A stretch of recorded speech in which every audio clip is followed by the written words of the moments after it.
자, 5학년 2학기 사회 수업 시작하겠습니다.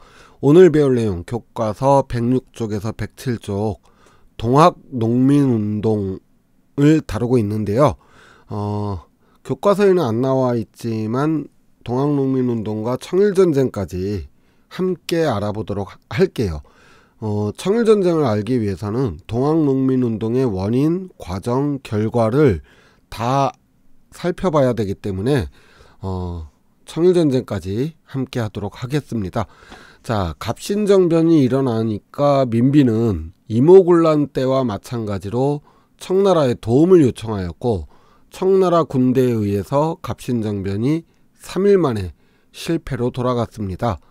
청나라는 이로써 조선에 대한 간섭을 더욱 강화할 수 있는 명분을 얻은 셈이 되었는데, 일본에서는 청나라에 의해 일본이 피해를 입었다며 이토 히로부미를 베이징에 파견하여 청나라에 강력하게 항의를 하게 됩니다. 이토 히로부미는 청나라군에 의해 일본군이 입은 피해를 사과하고 조선에서 군대를 철수할 것을 요구를 했어요. 하지만 청나라의 대표였던 이홍장은 조선이 도움을 요청을 했기에 군대를 보냈으며, 조선이 요청하거나 혹은 내란 등이 일어나게 되면 청나라는 언제든 조선의 군대를 파병하겠다, 이렇게 주장을 하게 됩니다. 결국 일본은 조선과 한성조약이라는 것을 맺어서 군대를 파견할 명분을 얻게 되고요. 이홍장과 이토 히로부미의 합의는 큰 성과는 내지 못한 채 단지 조선에서 군대를 서로 철수한 뒤 조선의 군대를 다시 파병하게 될 경우 서로 통보하는 것을 합의하면서 일단락되는데, 이것이 바로 텐진조약입니다. 자, 갑신정변 이후 고종과 민비는 친청 세력을 펴게 되었고, 갑신정변으로 인해 잠시 주춤했던 민씨 세력들은 다시금 정권을 장악하게 되면서 권력을 휘두르게 되고요. 이걸 민비 척족정치다 이렇게 얘기도 하는데, 각종 부정부패와 매관매직으로 인해서 지방관리들의 횡포는 더욱 심해졌고요. 결국 백성들의 삶은 더욱 고단해지면서 개화와 청나라를 비롯한 외국 세력에 대한 반감을 키우는 결과를 가져오게 됩니다. 이런 상황에서 경주 출신 최재우는 세상을 구제해서 백성을 구한다 라는 뜻을 담아 서학이라 불리던 천주교를 배척하고 민족 고유신앙을 세운다는 의미의 동학이라는 종교를 창시하게 됩니다. 이 동학의 주요 사상은 사람이 곧 하늘이며 사람을 구하는 것이 하늘의 뜻이라 생각하여 신분제를 부정하고 만민평등 사상을 주장했는데, 이것이 인내천, 천심 즉 인심, 제세 구민 사상이 되겠습니다. 이런 최재우의 동학은 빠르게 백성들 사이에 번지며 세력을 확장하였지만, 백성을 현혹한다는 죄로 처형을 당하게 되고, 최재우의 뒤를 이어 최시형이 동학의 2대 교주가 되면서 은밀하게 세력을 확장시켜 나가게 됩니다. 그러던 차에 오늘날의 전라도 정읍에 해당하는 고부지역의 군수 조병갑이라는 인물이 백성들의 고열을 빠는 데 있어서 아주 탁월한 재능을 보여요. 온갖 명분으로 백성들을 괴롭히면서 백성들의 재산을 수탈을 하는데, 이에 참다 못한 고부지역의 동학 지도자였던 전봉준이라고 하는 인물이 농민들과 함께 조병갑의 비리를 고발하며 파직을 요청하는 상소를 올리게 됩니다. 그런데 이 상소를 중간에서 가로챈 조병갑이 전봉준과 그의 가족들을 잡아 모진 고문을 가하게 되고, 고문 끝에 전봉준의 아버지가 죽는 사건이 발생을 하게 됩니다. 이에 전봉준은 동학교도들과 함께 고부관할을 습격을 하게 되고요. 고부군수 조병갑은 동학교도들이 몰려오자 관할을 버리고 도망을 치게 됩니다.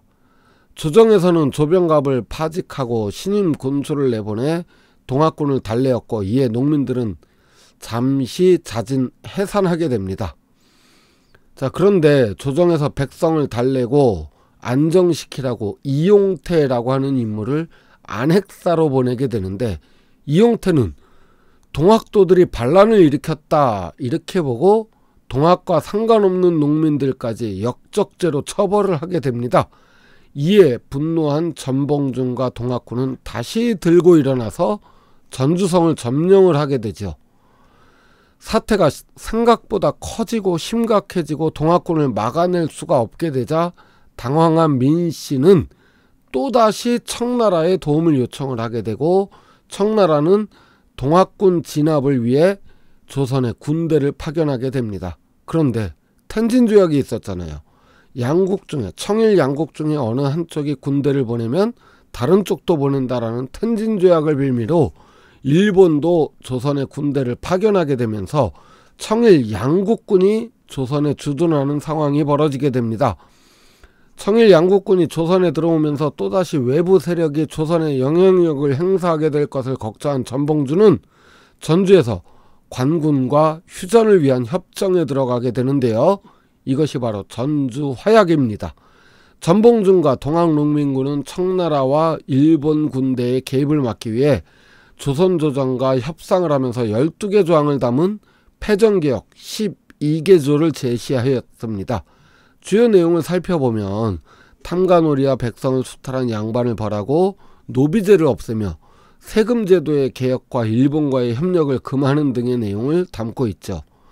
고종과 민비는 동학군과의 협상이 끝나 더 이상 군대 주둔이 필요 없으니 청나라와 일본의 군대를 철수할 것을 요청을 하게 됩니다. 하지만 청나라는 이렇게 좋은 기회에 조선에서의 영향력을 더욱 확실하게 할 필요를 느꼈고요.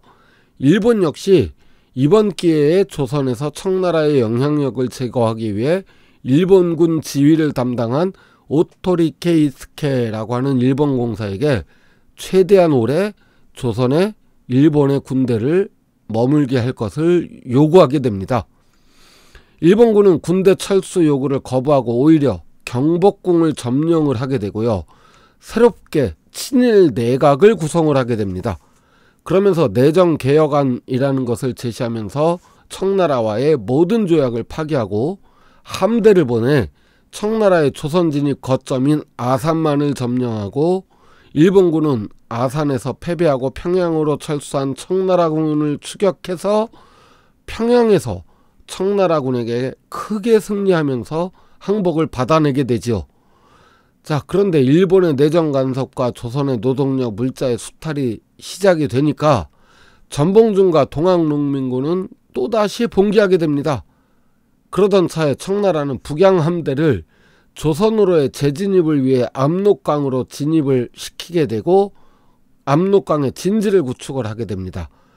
일본은 압록강에 군대를 보내 압록강에서도 청나라에 대해 대승을 거두고 오히려 만주와 여순까지 점령하면서 청일전쟁은 완벽한 일본의 승리로 끝이 나게 됩니다.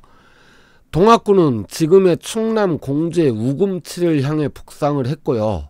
조정은 일본군과 합세해 조일연합군을 결성해서 우금치에서 동학군을 맞이하게 되는데요. 결과는 압도적인 화력과 지휘체계에 의한 거의 일방적 학살에 가까울 만치 동학군의 처절한 패배로 끝이 나고 맙니다. 청일전쟁 승리와 더불어 동학군을 진압한 일본은 더욱 조선에서의 입지를 굳힐 수 있었고 전봉준을 비롯한 동학군 지도자들은 수하들의 밀고에 의해서 결국 체포당하면서 동학농민운동은 완전히 종결이 되게 되죠. 자, 이렇게 되면서 동학농민운동이 일어나게 된 배경과 또 그 과정, 결과, 청일전쟁까지 알아봤는데요. 참으로 안타까운 사건입니다. 이 사건이라고 말하기도 뭐한데, 이 동학농민운동은 사실은 갑오개혁 당시에 제시했던 개혁안보다도 훨씬 더 진보적인 개혁안을 제시하였을 뿐만 아니라 갑신정변 당시 민중들의 지지를 못했던 원인들이 일반 백성들, 농민들 입장에서 원하는 것을 하나도 못 얻었는데 동학군은 이것을 건드렸어요. 왜냐? 대다수가 농민군이었잖아요. 그렇게 해서 정말 괜찮은 개혁이 일어날 수 있었습니다. 그러나 청일전쟁에서 일본이 승리하면서 본격적으로 조선은 일본의 내정 간섭에 지배를 받는 시대가 되어버리고 말죠. 자, 이렇게 해서 오늘 배울 내용은 끝이 났고요. 다음 시간에는 대한제국과 근대화의 노력, 대한제국이 어떻게 성립이 됐고 또 대한제국이 성립이 되면서 근대화를 위한 노력은 무엇이 있었는지를 알아보도록 하겠습니다. 다음 시간에 다시 만날게요. 안녕.